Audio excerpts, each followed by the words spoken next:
আগরতলা আদালত চত্বরে ত্রিপুরা ল ক্লার্কস অ্যাসোসিয়েশনের নির্বাচন অনুষ্ঠিত হচ্ছে। এই পর্বে চলছে ভোট গ্রহণ। সেখানে কমিটি নির্বাচনের পর্বে সেখানে ভোট গ্রহণ চলছে সকাল থেকে এবং আজই সেখানে ভোট গণনা, তারপর সেখানে নবনির্বাচিত কমিটির নামধাম ঘোষণা করা হবে আনুষ্ঠানিকভাবে।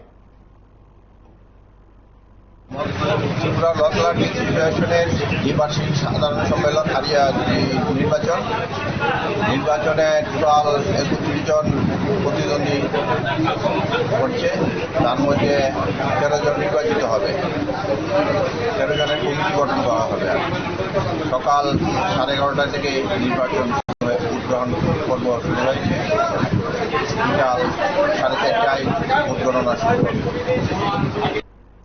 সভাপতি, সহ-সভাপতি, সম্পাদক, সহ-সম্পাদক, হল কন্ট্রোলার, উপদেষ্টা, হিসাব পরীক্ষক, কার্যকরী সদস্যদের নির্বাচন প্রক্রিয়া সেখানে আজই গণনা হবে পরন্ত বিকালে। যতটুকু খবর যে এই গণনাকে কেন্দ্র করে বা এই ক্লার্ক অ্যাসোসিয়েশন নির্বাচনকে কেন্দ্র করে প্রতিবারই সেখানে সাধারণ ভোটারদের বা যারা অ্যাসোসিয়েশনের সদস্য রয়েছেন তাদের মধ্যে একটা ব্যাপক উৎসাহ যেমন থাকে, ঠিক তেমনি টিম নির্বাচন করার ক্ষেত্রে একটা প্রয়াস থাকে। সেদিক থেকে এই নির্বাচনকে যথেষ্ট গুরুত্ব দিয়ে দেখছে আইনজীবী মহলও, কারণ তাদের সঙ্গে এই ল ক্লার্ক অ্যাসোসিয়েশনের একটা নিবিড় সম্পর্ক রয়েছে।